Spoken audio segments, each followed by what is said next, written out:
নমস্কার বন্ধুরা, সুপ্রিয়া রান্নাঘরে আবার একটা নতুন পর্বে তোমাদের সকলকে স্বাগত। আজকে মুসুর ডাল দিয়ে সজনে ডাঁটার একটা দুর্দান্ত রেসিপি আমি তোমাদের সাথে শেয়ার করব। এরকম রেসিপি গরম ভাতের সাথে থাকলে তো কোনো কথাই হবে না, খাওয়াটা জাস্ট একেবারে জমে যাবে। তাহলে চলো বন্ধুরা, দেখে নেওয়া যাক আজকের এই রেসিপিটা কিভাবে বানানো হয়। রেসিপিটা বানানোর জন্য এখানে 6 পিস সজনে ডাঁটা ঠিক এইভাবে কেটে নিয়েছি। আর এখানে নিয়েছি একটা মিডিয়াম সাইজের গাজর, গাজরটার খোসা ছাড়িয়ে ঠিক এইভাবে কেটে নিয়েছি। আর দুটো মিডিয়াম সাইজের আলুকে ঠিক এইভাবে কেটে নিয়েছি। এরপরে সবজিগুলো ভালোভাবে জল দিয়ে ধুয়ে নিয়েছি। আর সজনে ডাঁটাটা কেটে নেওয়ার পরে সজনে ডাঁটার যে এই ছালের অংশটা থাকে সেটা ঠিক এইভাবে ছাড়িয়ে নিতে হবে। এখানে সমস্ত সজনে ডাঁটার আমি এই ছালগুলো আগে থেকে ছাড়িয়ে রেখে দিয়েছিলাম। একটা তোমাদেরকে দেখিয়ে দিলাম যে কিভাবে এই ছালগুলো ছাড়িয়ে নিতে হবে। এরপরে এই সবজিগুলো একটা সাইডে সরিয়ে রেখে দিচ্ছি। এদিকে নিয়েছি 1 কাপ পরিমাণ মুসুর ডাল। মুসুর ডালটাকে আমি 4 ঘন্টা মতো জলে ভিজিয়ে রেখেছিলাম। ডালটা খুব ভালোভাবে জলে ভিজে গেছে। এরপরে এই ডালটা বেটে নেব। বেটে নেওয়ার জন্য এখানে আমি একটা মিক্সিং জার নিয়েছি। আর এই মিক্সিং জারের মধ্যে ডালটা জল থেকে তুলে নিয়ে নেব। এখানে আমি ডালটা মিক্সিং জারের মধ্যে বেটে নিচ্ছি, তবে তোমরা চাইলে কিন্তু শিলের মধ্যেও ডালটা বেটে নিতে পারো। সমস্ত মুসুর ডাল মিক্সিং জারের মধ্যে দিয়ে দিলাম। এরপরে দিয়ে দিচ্ছি কয়েক টুকরো আদা।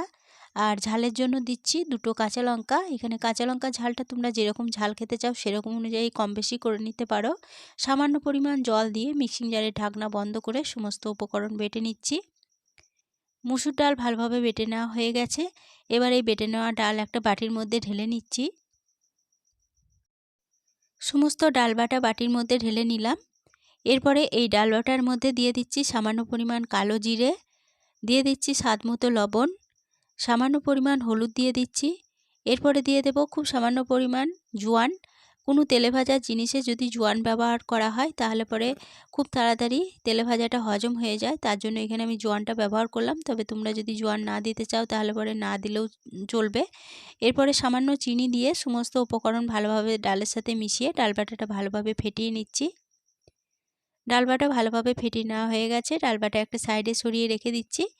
এরপরে গ্যাসের ওভেনে একটা কড়াই বসিয়ে গ্যাসটা অন করে কড়াইয়ের মধ্যে দিয়ে দিচ্ছি পরিমাণ মতো সর্ষের তেল। তেল ভালোভাবে গরম হয়ে যাওয়ার পরে যে ডাল বেটে রেখেছিলাম সেই ডাল বাটা থেকে অল্প করে নিয়ে এইভাবে বড়া শেপ দিয়ে নিচ্ছি। প্রথম ব্যাচে আমি বেশ কয়েকটা বড়া শেপ তেলের মধ্যে দিয়ে নিলাম। এরপরে বেশ কিছুক্ষণ অপেক্ষা করব এক পিঠ ভাজা হয়ে যাওয়ার জন্য। বেশ কিছুক্ষণ অপেক্ষা করার পর এক পিঠ যখন ভাজা হয়ে গেছে তখন অপর পিঠটা উল্টে দিচ্ছি। আর এইভাবেই উল্টে পাল্টে মুসুর ডালের বড়াগুলোকে ভালোভাবে ভেজে নেব। উল্টে পাল্টে মুসুর ডালের বড়াগুলোকে বেশ ভালোভাবে ভেজে নিয়েছি। এবার এই বড়াগুলো তেল থেকে তুলে নেব। প্রথম ব্যাচে সমস্ত বড়াগুলো তেল থেকে তুলে নেওয়ার পরে ওই একই তেলে একইভাবে বাকি বড়াগুলোও ভেজে নেব। সমস্ত বড়াগুলো ভাজা হয়ে গেছে। এরপরে ওই বড়া ভাজার তেলেই আবারও 1 চামচ সর্ষের তেল দিয়ে দিচ্ছি। তেলটা ভালোভাবে গরম হয়ে যাওয়ার পরে তেলের মধ্যে কেটে রাখা আলু ও গাজরগুলো দিয়ে দেব। সমস্ত আলু ও গাজরগুলো তেলের মধ্যে দিয়ে দিলাম। এবার মিডিয়াম ফ্লেমে এগুলো একটু নেড়ে ভেজে নিচ্ছি। মিডিয়াম ফ্লেমে এগুলো একটু নেড়ে ভেজে নেওয়ার পরে এর মধ্যে একটা ঢাকা দিয়ে দেব। ঢাকা দিয়ে আলু ও গাজরগুলো ভাজা হতে দেব। আলু গাজরগুলো ভাজা হতে থাক, সেই ফাঁকে মশলা রেডি করে নেব। মশলা রেডি করার জন্য যে আমি মিক্সিং জারের মধ্যে ডাল বেটে নিয়েছিলাম সেই মিক্সিং জারের মধ্যেই সামান্য পরিমাণ ডাল বাটা লেগে আছে দেখো, সেই মিক্সিং জারের মধ্যে দিয়ে দিলাম কয়েক টুকরো আদা। এখানে 1 ইঞ্চি আদাকে ছোট টুকরো করে নিয়েছি। একটা মিডিয়াম সাইজের টমেটো দিয়ে দিলাম, 2টো কাঁচা লঙ্কা দিয়ে দিলাম। এরপরে এর মধ্যে মিক্সিং জারে ঢাকনা বন্ধ করে সমস্ত উপকরণ ভালোভাবে বেটে নিলাম। এবার এই বেটে নেওয়া মিশ্রণ একটা সাইডে সরিয়ে রেখে দিচ্ছি। এদিকে ঢাকা দিয়ে আলু ও গাজরগুলোকে 4 মিনিট ভাজা হতে দিয়েছিলাম। 4 মিনিট পর ফিরে এসে ঢাকা খুলে নিলাম। আর এই 4 মিনিট ঢাকা দিয়ে ভাজা হওয়ার ফাঁকে আলু গাজরগুলো আমি দুবার ঢাকা খুলে নেড়েচেড়ে দিয়েছিলাম। অবশ্যই দুবার ঢাকা খুলে নেড়েচেড়ে দেবে, নাহলে কিন্তু আলু গাজরগুলো পুড়ে যেতে পারে। এরপরে এর মধ্যে কেটে রাখা সজনে ডাঁটাগুলো দিয়ে দিলাম। এবার আলু গাজরের সাথে সজনে ডাঁটাগুলো একটু সময় ধরে নেড়েচেড়ে ভেজে নেব। আলু গাজরের সাথে সজনে ডাঁটাগুলোকে 2 মিনিট মতো নেড়েচেড়ে ভেজে নিলাম। এর বেশি আর সজনে ডাঁটাগুলো ভাজবো না। এবার এই সমস্ত সবজিগুলো কড়াই থেকে নামিয়ে নেব। সমস্ত সবজিগুলো কড়াই থেকে নামিয়ে নেওয়ার পরে ওই কড়াইয়ের মধ্যে আবারও দিয়ে দিচ্ছি 2 চামচ সরষের তেল। তেলে ফোড়নের জন্য দিচ্ছি 1/2 চামচ 5 ফোড়ন, একটা গোটা শুকনো লঙ্কা। এবার এই ফোড়নগুলো ভালোভাবে ভেজে নেব। ফোড়নগুলো ভালোভাবে ভেজে নেওয়ার পর ফোড়ন থেকে যখন সুন্দর গন্ধ বেরোতে শুরু করেছে, তখন মিক্সিং জারের মধ্যে যে আদা, কাঁচা লঙ্কা, টমেটো বেটে রেখেছিলাম সেগুলো দিয়ে দিলাম। এবার মিডিয়াম ফ্লেমে এগুলোকে একটু সময় ধরে নেড়েচেড়ে কষিয়ে নিচ্ছি। মিডিয়াম ফ্লেমে মশলাটাকে 2 মিনিট মতো নেড়ে কষিয়ে নিলাম। আদা থেকে যখন কাঁচা গন্ধ চলে গেছে তখন গ্যাসের ফ্লেমটা একদম লোতে করে দিয়ে এর মধ্যে দিয়ে দিলাম খুব সামান্য পরিমাণ জল। এরপরে দিয়ে দিচ্ছি 1/2 চামচ জিরে গুঁড়ো, 1/2 চামচ ধনে গুঁড়ো, কালারের জন্য দিচ্ছি সামান্য পরিমাণ কাশ্মীরি লঙ্কা গুঁড়ো, 1/2 চামচ হলুদ গুঁড়ো। এবার গ্যাসের ফ্লেমটা লো টু মিডিয়ামে রেখে সমস্ত মশলা খুব ভালোভাবে নেড়েচেড়ে কষিয়ে নেব। লো টু মিডিয়াম ফ্লেমে মশলাটাকে মিনিট 5 সময় ধরে নেড়েচেড়ে কষিয়ে নিলাম। মশলা খুব ভালোভাবে কষানো হয়ে গেছে। এবার এই মশলার মধ্যে ভেজে তুলে রাখা সমস্ত সবজিগুলো দিয়ে দিচ্ছি। এবার মশলার সাথে সবজিগুলোকে আবারও একটু নেড়ে কষিয়ে নিচ্ছি। মশলার সাথে সবজিগুলোকে 1 মিনিট মতো নেড়ে কষিয়ে নিলাম। এরপরে এর মধ্যে দিয়ে দেব পরিমাণ মতো জল। জলের পরিমাণটা কিন্তু একটু বেশি করেই দিতে হবে, কেননা বড়াগুলো দেওয়ার পরে অনেকটাই ঝোল টেনে নেবে। জল দিয়ে দেওয়ার পরে দিয়ে দিচ্ছি স্বাদ মতো লবণ। এরপরে দিয়ে দেব 1 চা চামচ চিনি।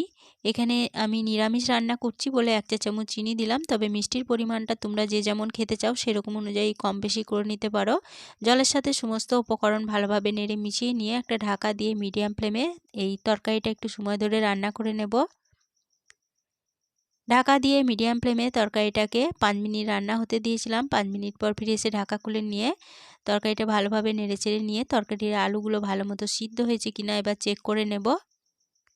তরকারির আলু খুব ভালোভাবে সিদ্ধ হয়ে গেছে। এবার এর মধ্যে দিয়ে দেব ভেজে তুলে রাখা সমস্ত বড়াগুলো। একে একে সমস্ত বড়াগুলো দিয়ে দিলাম।